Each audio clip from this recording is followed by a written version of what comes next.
اللہ حفاظت فرمائے، اللہ حفاظت فرمائے۔ ابتدا میں نے تھوڑی سی وہ بات عرض کی تھی، وہ یہ کہ جب کسی جگہ کے مسلمان نماز پڑھ سکتے ہوں، رکاوٹ کوئی نہ ہو، پھر بھی نہ پڑھے۔ جب کسی جگہ کے مسلمان روزہ رکھ سکتے ہوں اور سستی کی وجہ سے روزے نہ رکھیں، جب کسی جگہ کے مسلمان زکوٰۃ دے سکتے ہوں پھر بھی نہ دیں، جب کسی جگہ کے مسلمان حرام کاموں سے بچ سکتے ہوں پھر بھی نہ بچیں، جب کسی جگہ کے مسلمان قرآن پڑھ سکتے ہوں پھر بھی قرآن کے ساتھ ان کا تعلق قائم نہ ہو، جب کسی جگہ کے مسلمان اپنی نبی کی ایک سنت پر عمل کر سکتے ہوں پھر بھی نہ کریں، تو اللہ تعالیٰ شانوں کی طرف سے کبھی خطرناک فیصلے آتے ہیں۔ وہ یہ کہ جب تم آزادی کے دور میں میرے دین پر عمل کر سکتے تھے پھر بھی تم نے عمل نہیں کیا، تو میں ایسے حالات لے آؤں گا کہ تم چاہو گے بھی عمل کرنا تو کر نہیں سکو گے۔ اس کی مثال نمبر 1 اندلس کی میں نے پیش کر دی تھی کہ اندلس میں 800 سال تک مسلمانوں کی حکومت رہی، اور بعد میں جب خرابیاں شروع ہو گئی تو وہ حالات آ گئے کہ اگر وہ قرآن پڑھنا چاہے تو نہیں پڑھ سکتے تھے، اپنی عورتوں کی عصمتیں بچانا چاہیں تو نہیں بچا سکتے تھے، بلکہ کیا ان کی تو جان بھی باقی نہیں رہی، اور وہاں کے مسلمان یا تو مارے گئے یا عیسائی بن گئے یا وہاں سے فرار ہو گئے، اور اس طرح سے 800 سال کا مسلم ملک جو اذانوں سے آباد تھا وہ 800 سال کا مسلم ملک کفرستان بن گیا۔ بخارا اور سمرقند یہ وہ علاقہ تھا جہاں امام بخاری، امام مسلم، ابو اللیث سمرقندی جیسا انسان، وہ علاقہ کے جہاں امام صاحب ہدایہ علامہ برہان الدین مرغینانی رحمہ اللہ تعالی جس علاقے میں تھے کہ جس مسجد میں بیٹھ کر کے انہوں نے ہدایہ کتاب لکھی، اور 13 سال لگے کتاب لکھتے ہوئے، اور 13 سال مسلسل انہیں روزہ رکھا، گھر والوں سے کھانا آتا تھا، وہ کھانا رکھ دیتے تھے، جب گھر والے واپس چلے جاتے تھے یہ کھانا کسی غریب کو کھلاتے تھے۔ 13 سال بیٹھ کر کے انہوں نے کتاب ہدایہ نام کی کتاب لکھی تھی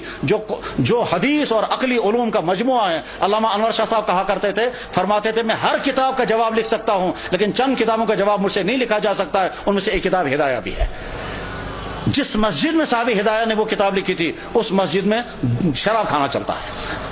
غرض یہ کہ جب بخارا اور سمرقند جیسے علاقے میں وہ حالات آ گئے کہ وہاں قرآن رکھ نہیں سکتے، کلمہ پڑھ نہیں سکتے، مسجدوں میں تالے لگ گئے، تو اللہ تعالیٰ شانوں کو طاقت ہے، اگر غضبناک ہو جائیں تو ان علاقوں میں بھی یہی حال ہو سکتا ہے جن علاقوں میں مسلمانوں کو موقع ہے وہ اپنے دین پر چلیں۔ میرے بھائیوں،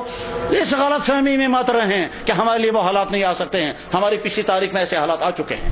چنانچہ کشمیر کی پچھلی تاریخ میں ایک زمانہ ایسا آیا تھا جب سکھوں کا دور تھا، مسجدوں میں تالے لگے تھے، اور جو نماز پڑھنا چاہتا تھا اس نماز پڑھنا اس کی جسم سے کھال نکالی جاتی تھی سب لوگوں کے سامنے تاکہ باقی لوگ نماز نہ پڑھیں۔ سری نگر کی جامع مسجد میں گھوڑے باندھے گئے تھے،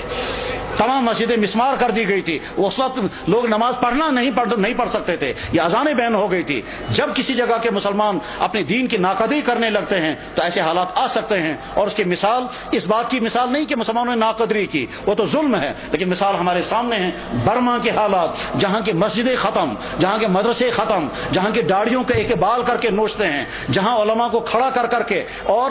سوئیاں مار کر کے ان کو شہید کرتے ہیں، جہاں ایک مسلمان خاتون کے ساتھ 20 30 بلکہ 100 آدمی بدکاریاں کرتے ہیں اور کھلے عام کرتے ہیں، جہاں مسلمان عورتوں کو کھڑا کر کے آگ لگا کر جلا دیتے ہیں، جہاں مسلمان عورتوں کی گودوں کے اندر ان کے بچوں کو ذبح کر دیتے ہیں، اور ساری دنیا کے مسلمان دیکھ رہے ہیں مگر کوئی کچھ نہیں کر سکتا۔ جب ان مظلوم مسلمانوں کے لیے کوئی آواز نہیں اٹھا رہا ہے تو آپ بے فکر یہ مت رہیں ہمارے ساتھ اگر کبھی ایسا ہوا تو ساری دنیا کے مسلمان سرگرم ہو جائیں گے۔ آج کا مسلمان بے حس ہو چکا ہے، آج کا مسلمان دنیا کے حکمران، ان کے بیوروکریٹ، ان کے تمام ہائی کلاس طبقے وہ اپنی عیاشوں میں ڈوبے ہوئے ہیں، کسی سے کوئی امید نہیں ہے۔ اپنے دین پر جمنے کا فیصلہ کر کے اٹھیں، اپنے ایمان پر قائم رہنے کا فیصلہ کر کے اٹھیں، اپنے دین پر چلنے کا فیصلہ لے کر اٹھیں، اپنے گھروں کے اندر دیندار گھر بنانے کا فیصلہ لے کر اٹھیں، اپنے بزنسوں کو مسلمان بزنس بنانے کا فیصلہ لے کر اٹھیں، اپنے فنکشنوں کو دین کا فنکشن بنانے کا فیصلہ لے کر کے اٹھیں۔ جب مسلمان حرام سے بچ سکتا ہو اور پھر بھی نہ بچے اور شرابیں پیے تو حالات ایسے آ سکتے ہیں کہ زبردستی مسلمانوں کو شراب پلائی جائے گی۔ جب مسلمان داڑھی رکھ سکتا ہو اور نہ رکھے تو بعد میں ایسے حالات آ سکتے ہیں کہ رکھنا بھی چاہیں تو نہیں رکھ سکتے۔ ساری ترکی کے اندر مسلمان داڑھی رکھ نہیں سکتا حالانکہ سارا مسلمان ملک ہے۔ تو ایسے حالات آ سکتے ہیں، اس لیے اپنے دین کے ساتھ وفاداری کا فیصلہ کرو، ورنہ تو ایسا ہو سکتا ہے کہ اللہ جب تم میرے دین کے ساتھ وفاداری نہیں کرو گے تو میں تم پر ایسے حالات لا سکتا ہوں کہ تم چاہو گے بھی میرے دین پر عمل کرنا تو کر نہیں سکو گے۔ اللہ جل شانہ اس برے انجام سے ہم سب کی حفاظت فرمائے، ہمارے ان اکابرین کی حفاظت ہو، مدارس کی، مساجد کی، دین کے اور دینی اداروں کی، دین کے کام کرنے والوں کی۔